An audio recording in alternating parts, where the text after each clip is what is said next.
All right. What's going on, everybody? Welcome back to the Eric Jr. Podcast. I'm your host, Ray Styles. I'm joined here once again, reunited with the two usual suspects, the Creamster and Jacob Klein. What's going on, guys? Feeling good, man. Weekend edition of the Eric Jr. Podcast. We don't normally hook up, but it's Friday night, and I'm feeling good. We're partying. This is a demonstration of dedication and devotion to the Eric Jr. Podcast and the content. And not a great look on our social lives that we're all certainly available. No, absolutely, Cream. But here we are, and we refuse to allow this week to pass without putting the content out to the people. Yes. So a Friday night pod it is.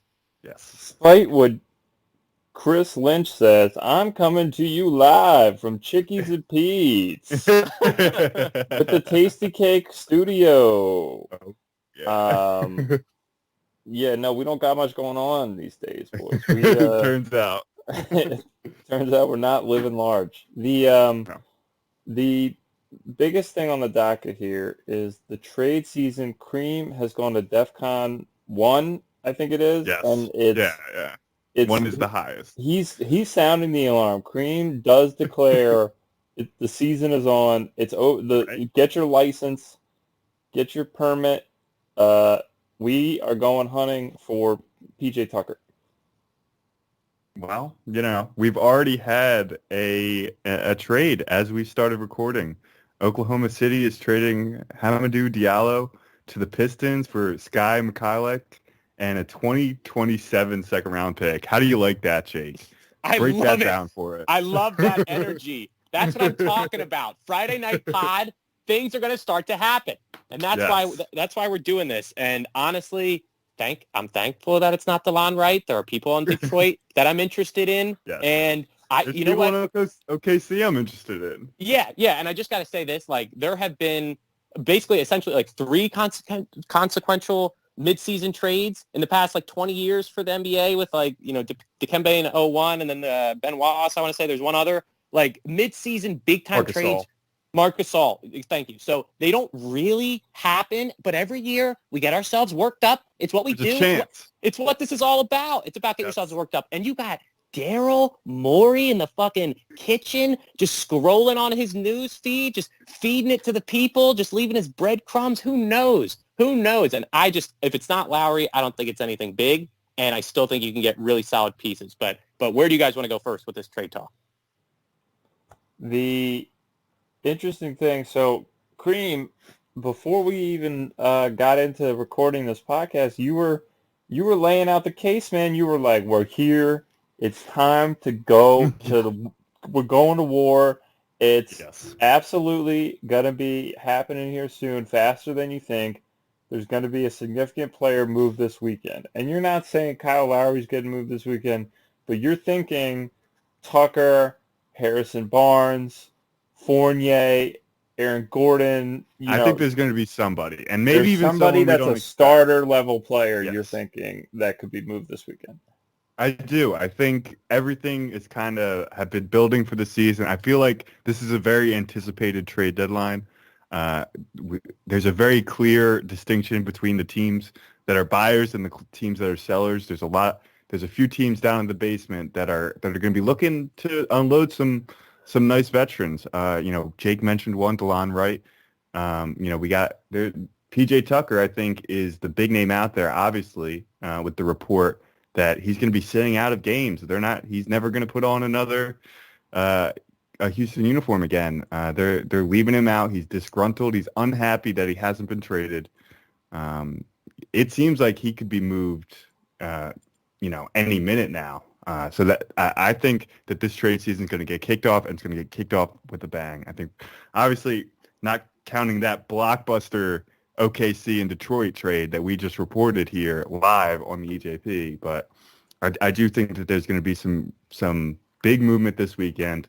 Shams and Woj notifications. We beat Woj to it, by the way. Yes, we did. We got that insider information. But notifications are on, people. Make sure you check your shit. You don't want to miss out. You don't want to be the one in the group chat, not knowing what's happening. I have to Go jump ahead. in on that note, Cream. This is totally unplanned.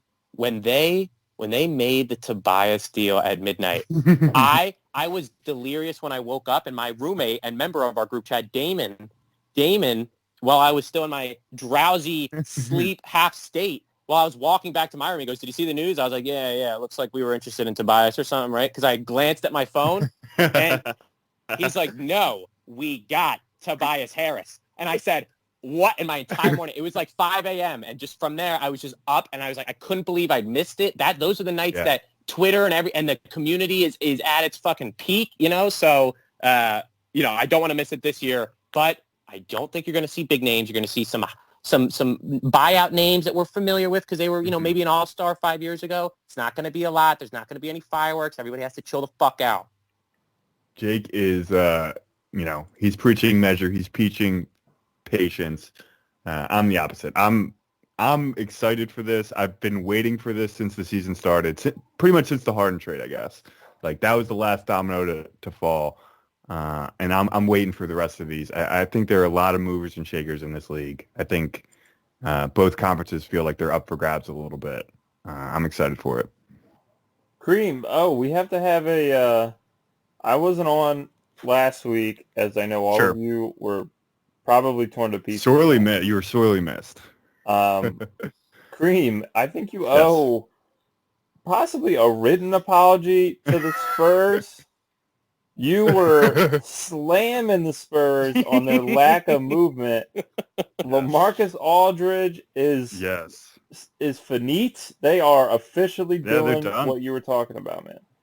Yeah, well, it's a little like the LaMarcus Aldridge is such a peripheral piece to them at this point. He hasn't been playing much lately. When he does play, he's been pretty ineffective.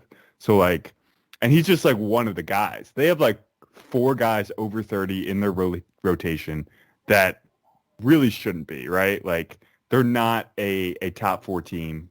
They're not a team that can reasonably expect to get to, to the second round, let alone make a run in the playoffs. And they have 4 guys in the rotation that are 30 or over. We got DeMar, LaMarcus, Patty Mills, and Rudy Gay. I want all of them to be on different teams. Like, y'all should do this. They got some good young players. They got some really good, interesting pieces. DeJounte Murray seems like he's taking a bit of a leap to be a high-level starter in the NBA. I like that.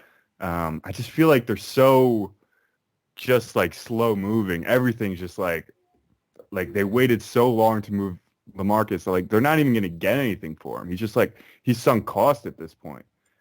So that's what frustrates me. And obviously, as soon as I said that on the pod, that news broke. So that's it's very on brand for me. But maybe after this they'll announce a DeMar trade or something. That would be pretty exciting. That's what I'm hoping for. Cream, what goes slower?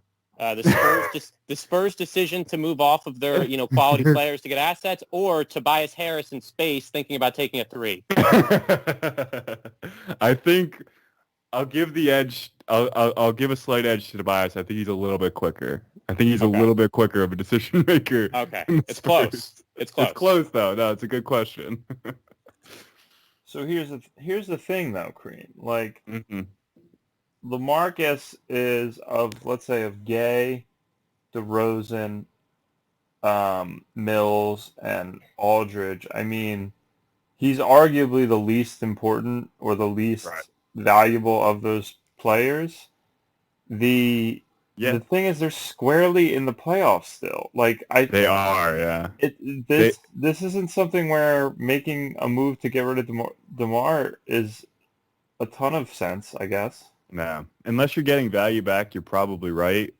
Which is just to me as a fan, it's just frustrating because they're not actually the underlying numbers don't support the record. They're very they have a negative net rating, and yet they're 3 games over 500. They have a really mediocre offense, and their defense isn't that good either. There's no reason why they should be. What are they, the 6th seed in the West right now? They are There's sitting seven, at 18, 15, and the 17. yeah. Yeah, there's no reason they should be ahead of teams like Dallas or Golden State. They have way less talent. But there they are because they're the Spurs and it's Greg Popovich. Like he can do that with any guys, any collection of guys, I feel like. So the fact that they've held on to these veterans is really frustrating for me as like as a keyboard GM, I get as a blog boy, basement dweller, I get the criticisms, but they're frustrated. They're my kryptonite. I can't quite understand them. So they're sitting there at that weird range of teams that with the expanded playoffs Yes. have less incentive to kind of let the basement come out.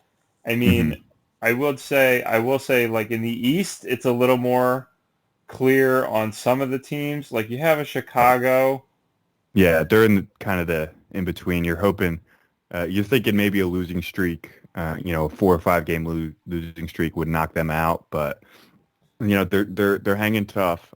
Pretty poor showing from them last night in the Sixers game. I gotta say, yeah, losing big to a team without their 2 best players.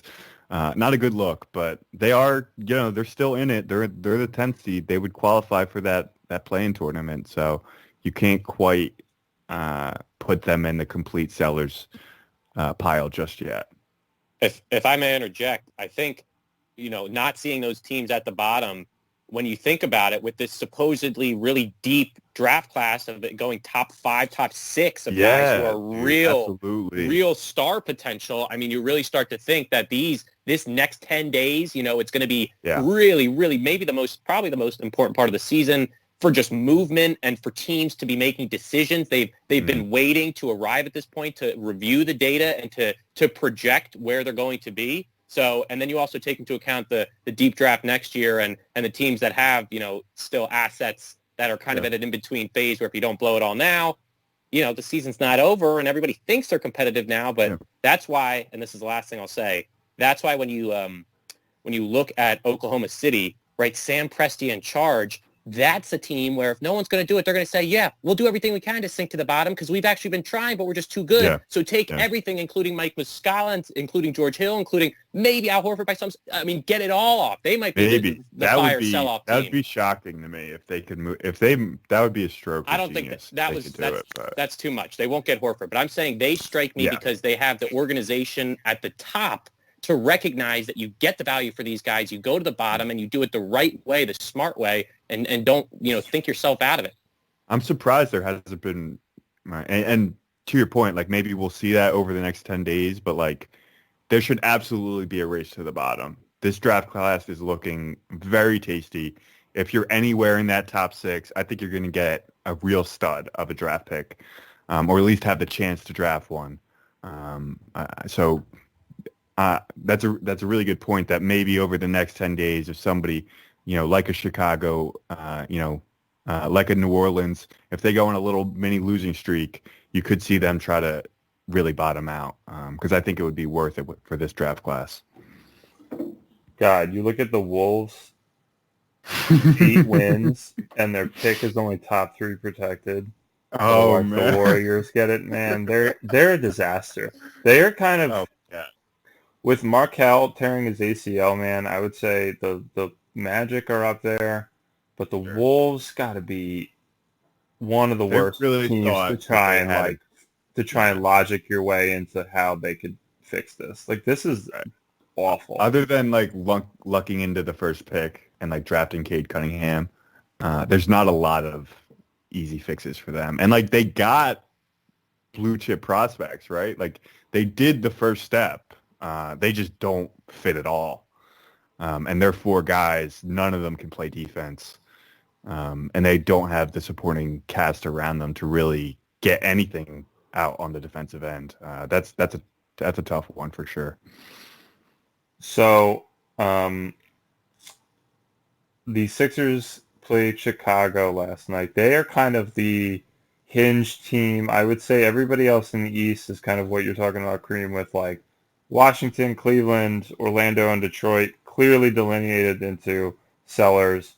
You have a Right. pretty solid sellers market in the West, actually, with Oklahoma City on down. It's pretty interesting what you could see here. I mean, we'll have to talk about Kyle Lowry. The other thing is the alternative timeline of a two small moves. Is it better? Yeah. Yeah. Coming back around to PJ Tucker, the Sixers, they got to be the favorite for him, I feel like, right now, right? There definitely was I think it was a Shams report that most NBA executives figured that he would end up in Philly one way or another. If He that's the certainly case, fit.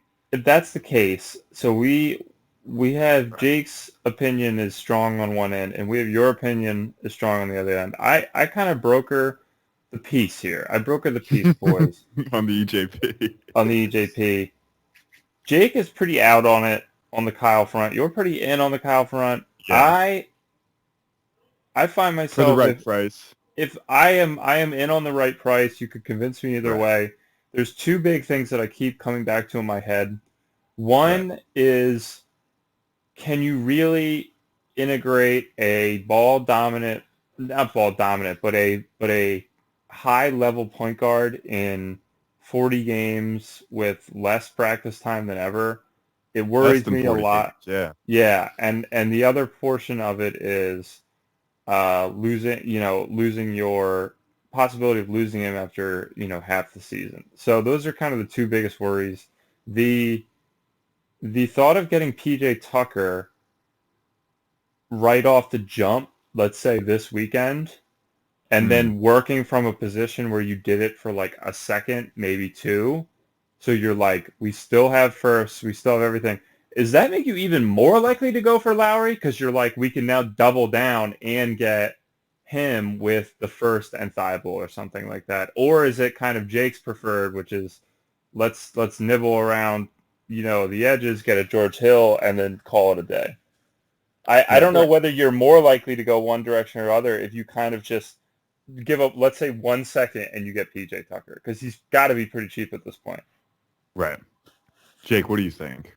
So yeah, Tucker's contract right around $8 million. You get that with filler. I was thinking 2 You get seconds. that with, you actually do get it with the trade exception that they got. Oh wow, That's what I'm saying. Don't Yeah, even- that's sorry, I even should have have to mentioned give that. up You second salary. legitimately can like get him for a second if they value it enough. So to the original point, which is a very interesting talking point, if they acquire that complementary piece at that position of need in PJ Tucker at the 4/5 right away, very quickly, yeah, right away, then obviously it I don't think it accelerates Daryl's activity in checking in on Kyle Lowry's availability. I think he's either deciding that that's the type of move that's what he's going for this year, because that's everything. Because you're not getting Lowry without a first and either Maxey or Thibault, and it's like, is that the cost of getting that guy? I don't even think they would. I think it's more than a first and a player. I think another team could offer 2 firsts and then something else that's pretty decent. Like, I think if Lowry's on the market, I don't think Masai Ujiri and that good run organization is just they're gonna treat him right by going where he wants to go. But he could go to the Clippers or somewhere else. It doesn't have to be Philly, even though that's what I. Or Miami is always a destination when these kind of opportunities arise. That they're definitely a team that could use a point guard steadying hand.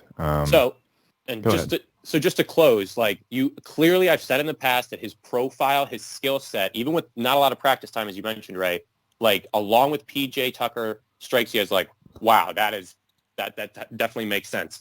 On paper, that's a really good fit and like improvement, I think.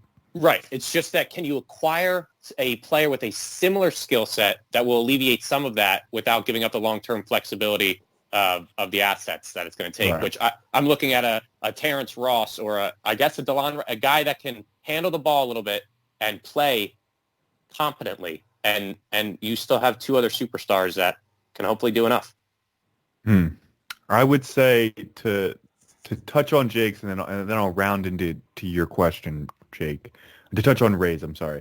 I think that PJ Tucker is such that, like, he could just exist in a vacuum, right? Like, for Daryl Morey, like, trading for PJ Tucker, pretty much no matter what team you have, like what kind of players what style you run, trading for PJ Tucker is almost always a good idea. And if you can get him for like even like 2 seconds, I think that's a no-brainer. No matter what like moves follow it, I think that's a net positive because he's such a a good playoff performer. He fill a role of he'd fill a need on the team. Backup 4, potentially small ball 5. I think that the possibilities with him and Simmons front court would be really intriguing as the bench unit for the Sixers potentially in the playoffs. So I'm kind of rejecting the premise a little bit because trading for PJ Tucker is just a good idea no matter what you're going to do, right?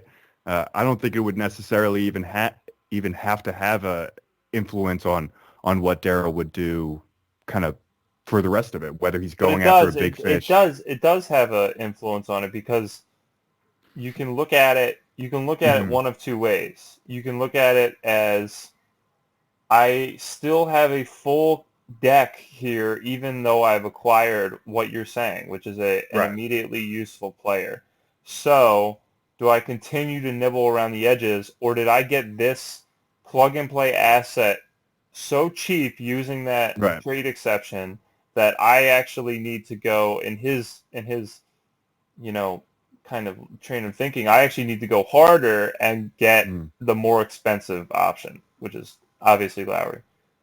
I understand what you're saying. I'm saying it could just be that it's good no matter what he does, it could, it's still a positive even if he just decides, I'm just going to get a DeLon Wright and maybe a Daniel House. Even if that's what he does, it's still a positive. He can kind of make the PJ Tucker trade and then wait and see on the Lowry stuff to see how that works out in the final, 10 to 12 days I think we have left, or 14 days till the trade deadline. So I think if he wants PJ Tucker, I think we could see that trade happen soon, regardless of what happens with Kyle Lowry moving forward, because it could work either way. He can kind of just play it by ear, which I think a little bit you have to do with this trade market, right? They're in such a interesting position, the Sixers, that you kind of have to just play both sides of it until what what is happening with Kyle Lowry. I think you have to kind of play that close to the vest and make these moves knowing that you don't really know what's going to happen. So, do you have any interest in Harrison Barnes? I'm just thinking about him as an option. You don't? No. Why? You'd have to give up Danny. I know. He's better than Danny. Sure, but no.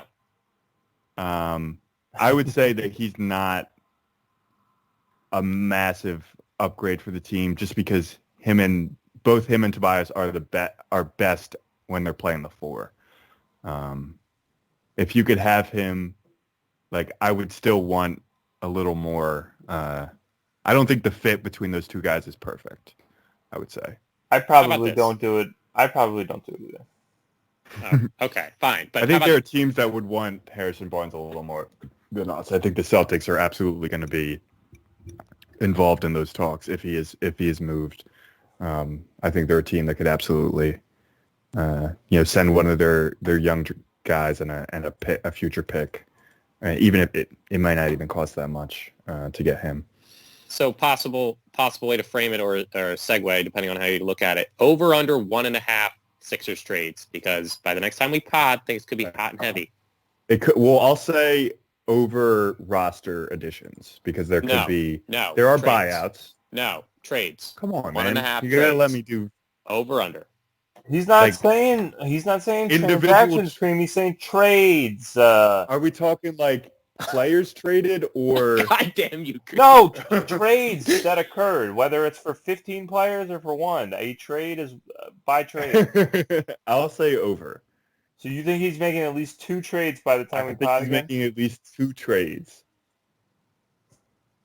The under. Okay. Because if you get a buyout guy, whether it's PJ Tucker or someone else, obviously he's the one. But maybe, you never know, Daryl. Maybe he's got There his eye on was someone that else. fascinating rumor out of Chicago that Otto Porter Jr. might be bought out with that massive contract. They're not going to be able to move him. He's a free agent at the end of the year. If he's bought out, he would be my number one target in the buyout market. He would be a massive, massive addition, I think. Sorry, yeah. I have to jump in as you can close out and then I'll shut up, Cream. But Cream, like in all of our years of following this team, like the 1 year, yeah, we got Ursan, which was pretty hype, and Bellinelli, right? And those were nice or whatever. Never have we had like the good, like playoff guy that we get for nothing. They never come to Philly. They don't fall into our lap. Yeah, they often don't ever materialize, right? Like most of the guys in the buyout market do not end up contributing to the team that they, like I'm thinking of like I know I'm going way back, but like in the Miami years, LeBron Miami years, like when they got Mike Bibby, like that didn't move the needle for the Heat, like so most of the time it doesn't work out. But like Otto Porter Jr. is a caliber of player that I think, he's had some health issues. If he can stay healthy, which is a big if at this point in his career, he would be a legitimate contributor to the rotation. He would be in my 8-man rotation for the playoffs. So the interesting thing is this amount of trades that could possibly take place quickly. Jake, do you really think there's 2 trades coming in the next week? I find that highly doubtful. I guess not the next week, but before the deadline, honestly, yeah. I see the type of move where Cream's talking about. If PJ wants to come here, then you get him for 2 or even 3 seconds. If it's their seconds, fuck it. I don't care. If there are actually people bidding for him and Houston is just an all out, got to get whatever you can. 3 seconds sounds good. Do it. Then from there, I'm looking for a guy who can shoot a 3 pulling up off the dribble. None of these guys, Seth just can't do it consistently enough. None of the other guys off a pick and roll are pulling up. None of them. Right. Like Shake was maybe for a little bit, but like none of those guys can do that. They have to be able to manufacture and shoot threes. They have to be able to have a guard who can play with Ben Simmons, who will just rise up for a 3 consistently and hit it at better than 36%. That's what I'm looking for, and I think he can get it without breaking the bank. Maybe a future protected first or a player. But I think you can get that thing along with PJ Tucker and go in and say, we're fucking doing this, and we're going to just go through the big man, and he's going to take us to the promised land. I think that's fair. I think that's a fair outlook. And speaking of Shake Milton, I do have a take. I do have some thoughts on Mr. Milton. The way he's been playing, I know it's not been, the last month and a half he's been, in and out of the lineup. He's dealt with injury problems. But I feel like we've had a large enough sample size to realize that, he's not playing as effectively as he did at the start of the season or at the end of the season last year. And I have a theory.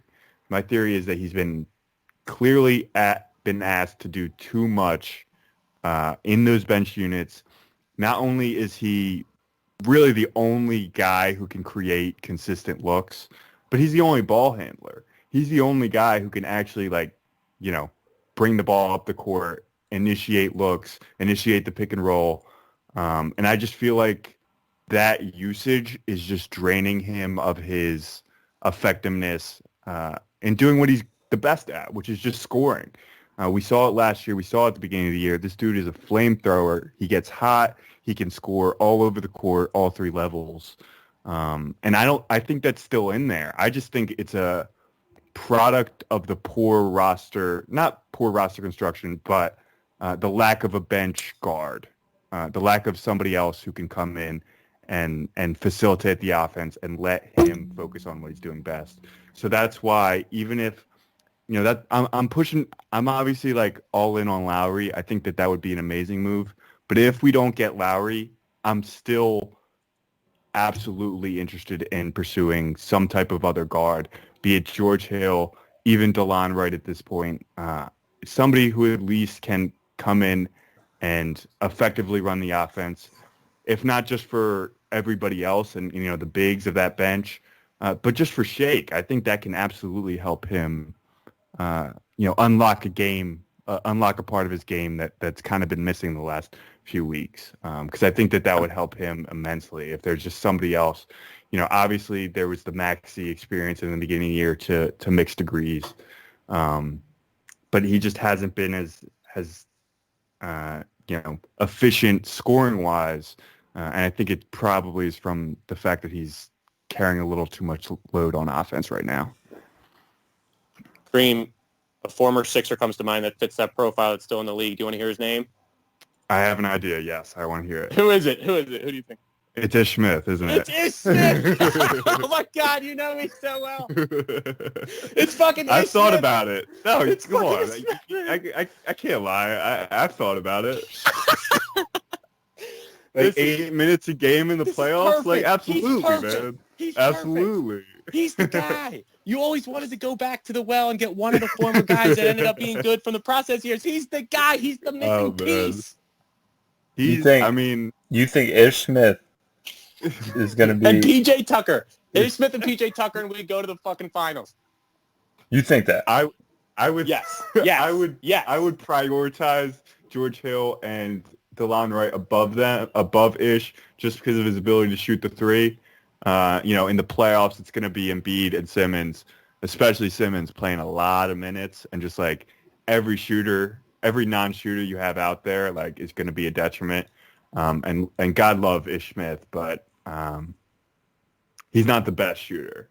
He's not a very effective shooter at all. So as much as I would love that reunion, I'm going to prioritize the other guys. But just like over nothing, yeah, I would take Ish Smith for a super late second or something like that. Yeah, absolutely. Jake, would you rather acquire Ish Smith or Buddy Hield? Totally different price ranges, but still Ish. No, I was going to say Ish. No, I think you got to say Buddy, I guess, just because of the shooting. Because I just nailed my take to the wood with my fucking rant about not being able to shoot threes. So, yes, I went a little overboard with Ish Smith. But how about a guy like Terrence Ross who shoots 6 threes a game and is shooting it at 41%? All about it. About Terrence Ross. So I'm looking for that skill set. I think it could be acquired without giving everything up for Lowry, who does fit the exact profile that you need, but it's everything. It's going for it. No, we can talk about it. We can talk about how, like, you're giving up a lot for a 34-year-old in the final year of his deal. You don't. I think he would be open to staying long term, but it's not a guarantee. And even if you do, and if he does want to resign, like, it's going to cost you. He's going to want like 18 a year at least, I imagine. He's still an effective player. He can still get that on the open market. So it is a pricey addition, but it's the kind of addition that a team like the Sixers, who are just like, they feel a step away. They feel like a tier below the Nets right now, who have been just playing phenomenal. Without Kevin fucking Durant, it has to be said, they look so good that I think we do kind of need to maybe push the envelope a little bit. And I'm willing to do it. I'm willing to put Maxey on the table. I'm willing to put, multiple picks on the table. So Maxey and 2 firsts. That's the price. I mean, that's a steep price. It's a steep price. If it's like, yeah, I'd pay it. You paying it, Ray? I would need to have. I'd have to have protections on them. Of course. I need to have a handshake agreement on the extension. No. Yes.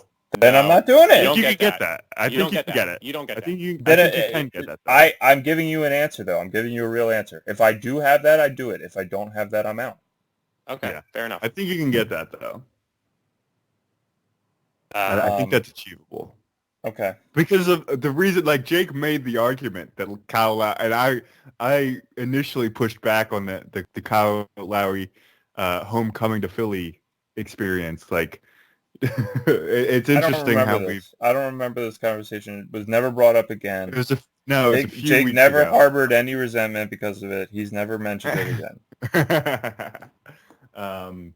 I think he would be willing to stay long term, but you'd have to pay him. You'd have to pony up. You'd have to give him, like, maybe even a 3-year deal, which would be a lot. But I'd be fine with that. I think Honestly, the guy is aging like fine wine. He is. He's playing great. He's still a really effective player right now. He's shooting like great from three on like 6 attempts a game. He's shooting like 38, I think, which would just be a massive help to the team. You talk about 7 attempts. He's at 40% right now, Jake. Like, he's playing so well. His defense is still at a high level. You saw it last year in the playoffs. He was still checking guys. He was still causing problems. Like, that was a tough team. They were a tough out last year in the playoffs, and through to no small part of Kyle Lowry. Like, he was absolutely a major figure on that team last year. So I'm comfortable moving forward with even 34-year-old Kyle Lowry. I'm still comfortable with it. Okay, we got to move on. Sure. The NBA All-Star Game. Oof. So, and we'll just lay it out here. We're really not going to get into like the Wiz game tonight or the Chicago game. We just wanted to stick big picture. We didn't really have too much of substance on the game specifics. So we're going to the All-Star game. I don't know. Jake said he had something to say. I got to say this.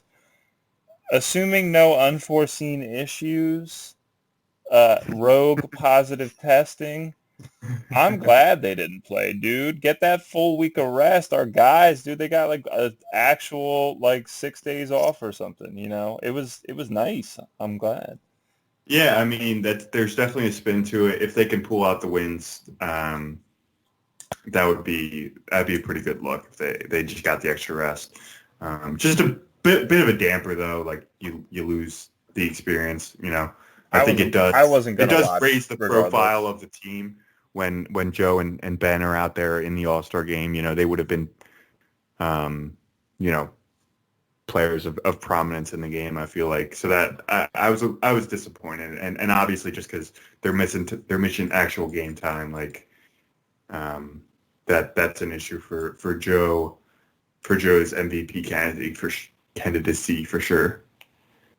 I agree with the sentiment, but when you think that they're not able to like train or get rehab, you know, or get treatment for his back or like that, he's just in a room basically because it's so stringent with their protocols. But I agree generally with them not playing. And let me just say this: two things about the game. One, total blowout game, and I just totally attribute to our guys not being there. Our guys play hard. Our guys care, and it would have been better with our guys there, and it wouldn't have been that far to reach. Maybe a 10-point lead, maybe, but Preach. That's that. And overall, it was fine. You know, a couple long shots, like a little bit of banter. Everybody looked like they were having a hell of a lot of fun, even if they were just doing it for the cameras and it was all sarcastic. Who cares?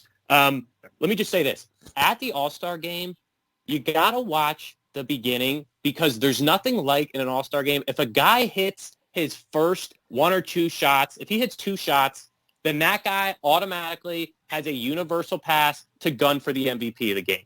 Like the beginning of an All-Star game, if a guy hits 2 from distance or makes like 2 really nice plays, it's like, all right, this guy now has everybody's attention as a potential candidate, and we got to feed it to him. We got to give him the opportunity to ball out and show out because, you know, and this year was unique. Everything was fine, and the dunk contest was misjudged and not entertaining, and it needs to be fixed. And in the 3-point competition, at least it was entertaining and whatever. It went off without a hitch besides Ben and Joe. But, hey, man. First couple shots of an All-Star game, you get that universal. It's like at the roller coaster theme park where you get the express ticket, you get to bypass the line.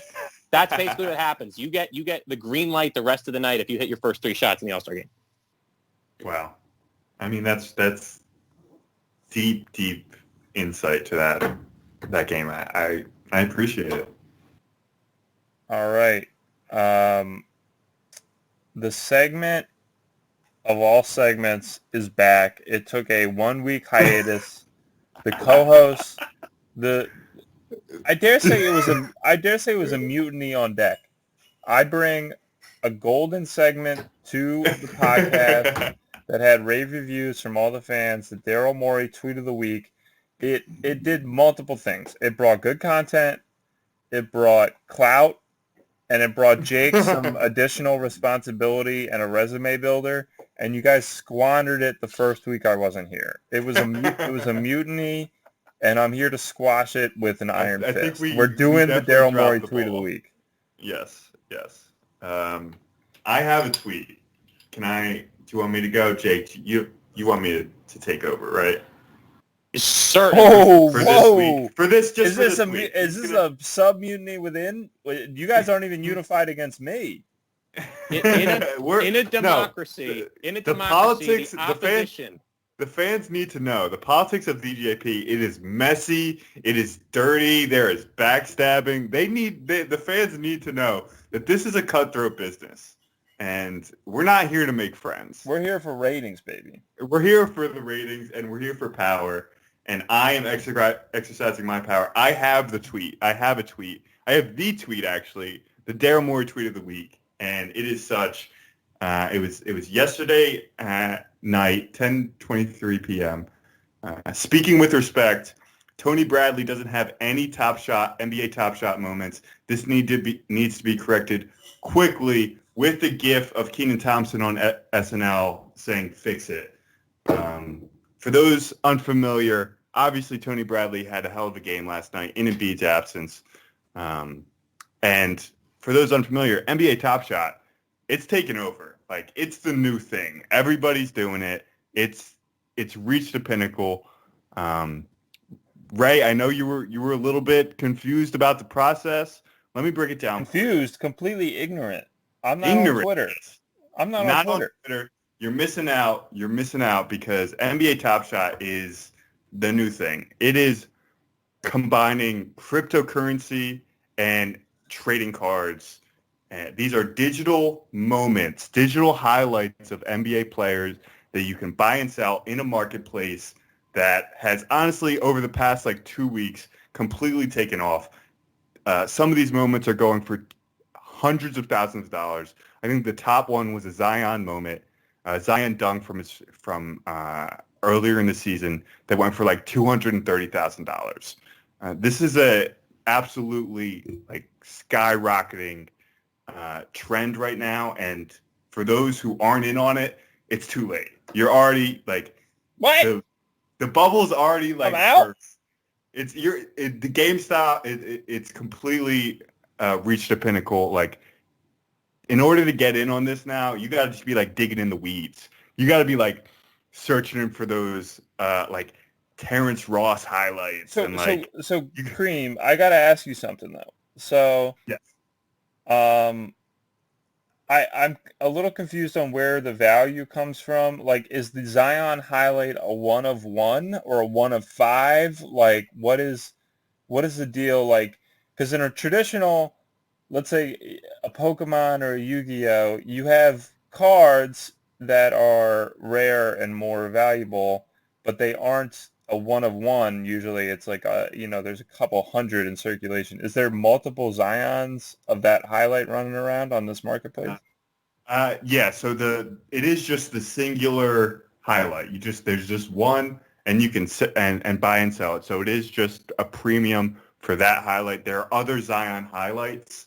There are other dunks. There are other things that you can buy, but it is just the one. The other thing I was Sure. wondering is, did you mention historical? Is there historical stuff too? No, unfortunately, there aren't any before the season. This was a partnership created in the off season for this season specifically. So there would be there's a lot of issues with going back and trying to get the LeBron block or something with it's in the CBA now and players are profiting from it. But it is just this season and they NBA is really tampering and controlling the amount of highlights that are released. It's a very small amount. You can buy packs that obviously work like regular packs where you don't know what you're going to get, or you can buy individual highlights from other in the secondary market. They're really controlling. They're funneling the amount right now because the demand is so high. These packs are going like hotcakes. They're waiting on multiple hours trying to get one of these packs in hopes that you have one John Morant moment or something like that. So it's a very, very hot commodity right now. The hope is that as the season goes on, there are more highlights. things kind of even out. But right now, with such a small amount of highlights available, everything's just going for a premium, man. Like LeBron moments are off the charts. Zion, obviously, all the big stars are the big ticket items for sure. So this is where if I argue with, hey, me, ignorant guy over here, didn't miss the boat, make me feel better about myself. If they can, you didn't miss the boat. I want to. If they can come back around, back around, and start putting in Michael Jordan's shot against the Jazz, and putting in, Wilt's 100-point bucket or something that nobody saw. Then no video evidence. That would be a pretty amazing. That would be pretty. I'll give you that. That would pricey, be pretty pricey. If they did that. Pretty pricey, I think. If they could start putting, those historical things in the AI crossover, like the AI crossover would sell if a Zion slam in the regular season is going for $200K, the AI crossover is like a $5 million item. So for sure. My question is there absolutely no chance in the future? I literally didn't know about this until an hour ago. Is there no chance of that being added to the marketplace? It seems unlikely because it would be very complicated to work out a payment structure. Basically, they would have to go like player by player. Anybody who's in the highlight would have to be compensated, and it would be a very complicated process of trying to like individually do that for each highlight before the season. Now that there's an agreement in place, I think the players are probably gonna, after the offseason, try to renegotiate that, get a little bit bigger of a slice of the pie because it's been such a hit. They'll probably get that, but because there's something on the books right now, it allows them to do the highlights this year, and for the foreseeable future, it's probably just going to be basically from the beginning of the season on is when these highlights are going to be available. I would say, maybe in the future we could get specific historical things, and those would obviously like go at a massive premium, and they would completely shatter any records. But that would not be, that's probably not what's going to happen soon. If you are interested, I would say the strategy is, and I have not done this. I don't have a ton of disposable income at the moment. But if you do and you're interested in this kind of stuff and you like the whole cryptocurrency kind of culture, I would look at, young players that you expect to kind of break out, maybe contributors, maybe low-level guys on a playoff team that could kind of pop. Maybe Anthony Simons. Yeah, like an Anthony Simons or something like that. If I knew about this 2 months ago, all the Malik Monks in the world would be mine, and I'd be cashing in right now. Yes, that would be your guy. That would be absolutely. But yeah, I mean, there's still a marketplace for this. I was just kidding that you missed the boat entirely. Obviously, you can get on this stuff.